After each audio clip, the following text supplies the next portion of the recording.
Imagine कीजिए ये bag आपकी बॉडी है और ये जो कंचे हैं ये आपके बॉडी में जान। जब तक ये जान आपकी बॉडी में है तब तक आप जिंदा हैं, लेकिन समय के साथ साथ बॉडी में कई बार बीमारी आ जाती है और कई बार बीमारी इतनी बड़ी हो जाती है जिससे जान निकलने का खतरा बन जाता है। ऐसे में आप ट्रीटमेंट कराते हैं, इलाज कराते हैं, उस बीमारी को ख़त्म करने के लिए रिपेयर कराते हैं। और कई बार आप देखते हैं कि इलाज के बावजूद भी पेशेंट की जान चली गई, बल्कि इलाज के दौरान ही पेशेंट की जान चली गई। और ऐसे में आपको लगता है कि इलाज तो कराया था फिर भी पेशेंट को हम बचा नहीं पाए। जबकि क्लोज इन्वेस्टिगेशन से अक्सर ये पाया जाता है कि जब इलाज की कड़ी को पकड़कर, उसके थ्रेड को पकड़कर ध्यान से देखा गया तो पाया गया कि इलाज के बावजूद भी पेशेंट नहीं मारा गया, बल्कि इलाज ही कारण है पेशेंट के मरने का। मेडिकल भाषा में इसे बोलते हैं एट्रोजेनेसिस। आज मैं एक बहुत ही गंभीर विषय पे आपसे बात करूंगा। आपको ले जाता हूं आज से 150 साल पहले, अमेरिका की बात है, नॉर्थ अमेरिका की बात है। उस वक्त अगर कोई accident victim, blood loss patient hospital में आता था, ब्लड लॉस चाहे सर्जरी की वजह से हो या एक्सीडेंट की वजह से हो या पेशेंट एनीमिक हो, उस वक्त का कॉमन प्रैक्टिस था मिल्क ट्रांसफ्यूजन। नज़ारा ये कि पेशेंट लेटा हुआ है और पेशेंट की नसों में दूध के पाइप लगे हुए हैं और दूध लिटरली नसों में चढ़ाया जा रहा है। नज़ारा यहाँ तक भी था कि बेड के पास गायें बंधे हुए हैं और नर्सेस गाय का दूध निकाल रही है और ताज़ा दूध पेशेंट पे चढ़ाया जा रहा है, इस उम्मीद से कि शायद पेशेंट बच जाए। आपको मेरी बात का यकीन नहीं आएगा, इसीलिए मैं आपको रेफरेंस दे रहा हूँ ब्रिटिश मेडिकल जर्नल का 12 अप्रैल 1879, पेज नंबर 557 से लेकर 559 के बीच में। आपको पढ़ना है तो स्क्रीन पे दिए हुए लिंक में जाके आप देख सकते हैं, आर्टिकल पढ़ सकते हैं। आपको समझ आ जाएगी बात कि उस वक्त का कॉमन प्रैक्टिस था मिल्क ट्रांसफ्यूजन। और नतीजा क्या? वही नतीजा जो एक्सपेक्टेड है कि पेशेंट की मृत्यु हो जाती। और डॉक्टर्स इस सोच में रहते कि हमने तो दूध चढ़ा के भी देख लिया फिर भी पेशेंट मारा गया। और कई सारे ट्रायल्स होते रहे, कई सारे एक्सपेरिमेंट होते रहे और कई सारे नियम भी बनते रहे। एक वियर्ड नियम ये भी था कि अगर वो लड़का है विक्टिम पेशेंट तो गाय या भैंस का दूध चढ़ाया जाएगा, और लड़की है या बच्चा है तो बकरी का दूध।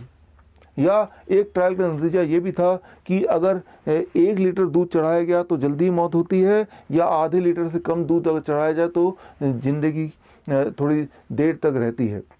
और फाइनली उन्होंने कंक्लूड किया कि आधे लीटर से कम दूध चढ़ाना ही ठीक रहेगा। करते करते 50 साल निकाल दिए डॉक्टरों ने ये समझने के लिए कि दूध चढ़ाने के बावजूद भी मृत्यु नहीं हो रही है, बल्कि दूध चढ़ाने की वजह से मृत्यु हो रही है। और इसके साथ ही मिल्क ट्रांसफ्यूजन का जो प्रैक्टिस था वो हमेशा के लिए ख़त्म हो गया और उसकी जगह आ गया what is now known as blood transfusion.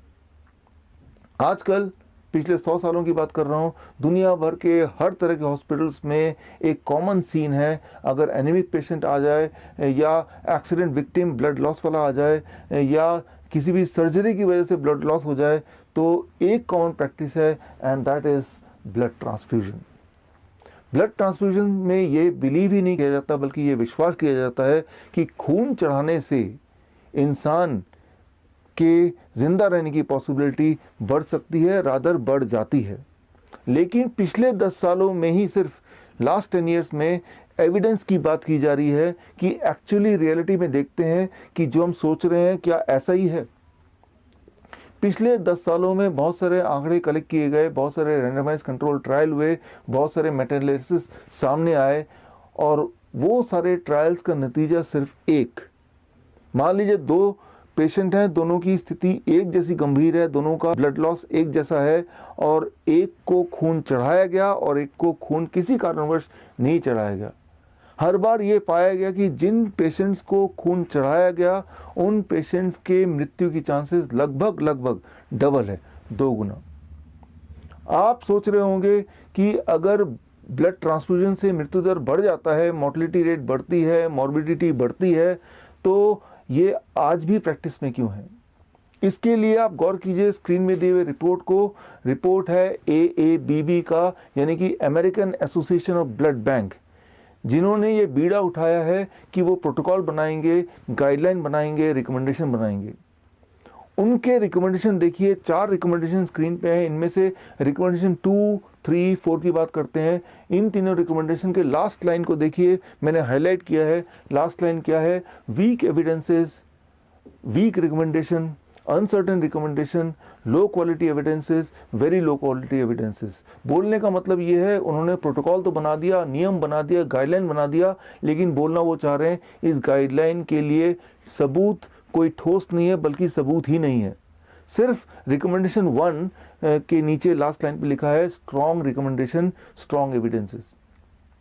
और रिकमेंडेशन 1 क्या है? वो सिर्फ इतना है कि अगर 2 तरह के पेशेंट को कंपेयर करते हैं, एक पेशेंट वो जिसका HB 8 है, दूसरा पेशेंट वो जिसका 10 है, दोनों में से किसको ब्लड ट्रांसफ्यूजन करने से फिर भी कंपैरेटिवली जिंदा रहने की पॉसिबिलिटी ज़्यादा है।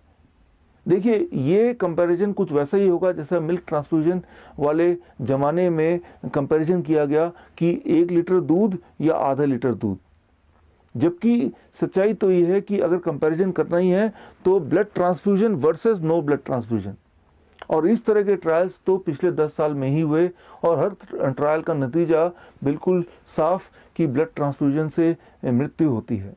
यहाँ एक बात आपको समझना होगा, चाहे वो ब्लड ट्रांसफ्यूजन हो, चाहे वो मिल्क ट्रांसफ्यूजन हो, जब भी कोई भी लिक्विड, वो लिक्विड खून हो सकता है, वो लिक्विड दूध हो सकता है, वो लिक्विड इवन सलाइन हो सकता है, जब भी कोई भी लिक्विड नसों के माध्यम से आपके बॉडी के अंदर जाता है, तब उस वक्त आपके बॉडी में कुछ हलचल होती है। पहली बात जिसे कहते हैं मेडिकल भाषा में ट्राली। ट्राली मतलब transfusion related acute lungs injury, यानी कि लंग्स पर दबाव पड़ता है, लंग्स काम करना बंद कर देती है, इंसान की मृत्यु हो जाती है।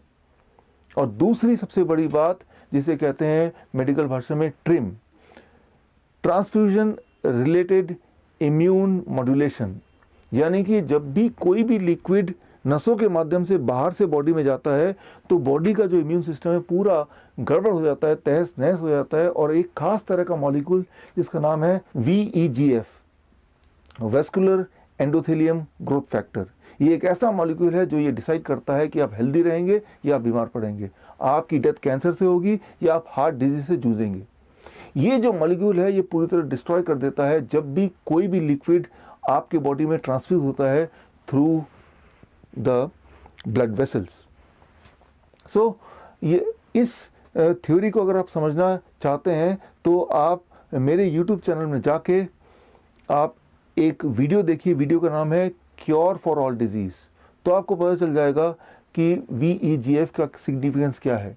बल्कि पिछले साल का जो नोबेल प्राइज विनिंग साइंस था वो भी इसी पे आधारित था। हर साल पूरे दुनिया में हज़ारों ब्लड डोनेशन कैंप्स लगते हैं और कैंप के माध्यम से 85 मिलियन यूनिट से लेके 100 मिलियन यूनिट तक ब्लड कलेक्ट किया जाता है। लगभग 10 ओलंपिक साइज के स्विमिंग पूल के बराबर अमाउंट का, मतलब 10 ओलंपिक साइज के स्विमिंग पूल को अगर ब्लड से भर दें तो जितना खून होगा इतना खून डोनेशन के नाम से, ब्लड डोनेशन के नाम पे कलेक्ट किया जाता है। बड़े बड़े संस्थान, Lions club, rotary club, school के बड़े बड़े सोसाइटी आए दिन ब्लड डोनेशन कैंप लगाते हैं इस उम्मीद से कि शायद इससे कोई हम पुण्य कमा लें। उनके दिमाग में यह है कि ब्लड डोनेशन रक्तदान जीवन दान है। दरअसल रक्तदान जीवन दान नहीं है, रक्तदान मृत्युदान है। लेकिन मुझे पता है कि ये सच्चाई एविडेंस के तौर पे प्रूव होने के बाद भी ये जो वेस्टर्न मेडिसिन है, मॉडर्न मेडिसिन है, इस सच्चाई को आम जनता तक या इस सच्चाई को इम्प्लीमेंट नहीं होने देगी। क्योंकि अगर ये सच्चाई आम जनता तक पहुंच गई तो आम जनता का, ह्यूमैनिटी का वेस्टर्न मेडिसिन पे विश्वास, फेथ हमेशा के लिए ख़त्म हो जाएगा। अगर आप रियल मायने में पुण्य कमाना चाहते हैं तो सिर्फ एक काम मुझे लगता है हमें करना चाहिए, सच्चाई उन लोगों तक पहुंचाना चाहिए जिनको इनकी सबसे ज़्यादा ज़रूरत है। इस वीडियो के माध्यम से मैं आपको बताना चाहूँगा 7 अप्रैल 2020 यानी कि वर्ल्ड हेल्थ डे पे मैं अपनी किताब लॉन्च कर रहा हूँ। किताब का नाम है किल्ड बाय ब्लड डोनेशन। ये किताब की लॉन्चिंग एक प्रेस कॉन्फ्रेंस के माध्यम से होगी दिल्ली प्रेस क्लब में 7 अप्रैल को। अगर आप पत्रकार हैं, अगर आप हेल्थ मिनिस्ट्री जुड़े हैं, अगर आप इंडियन मेडिकल एसोसिएशन के हाईएस्ट अथॉरिटी हैं, तो मैं आपको इनवाइट करता हूं, आप सच्चाई को अपने आंखों से देखिए और कुछ कीजिए। और अगर आप SMA सोशल मीडिया आर्मी के माध्यम से मेरे साथ ऑलरेडी जुड़े हैं, तो इस बुक लॉन्च से एक दिन पहले ई बुक मैं आपको व्हाट्सएप के माध्यम से भेज दूंगा।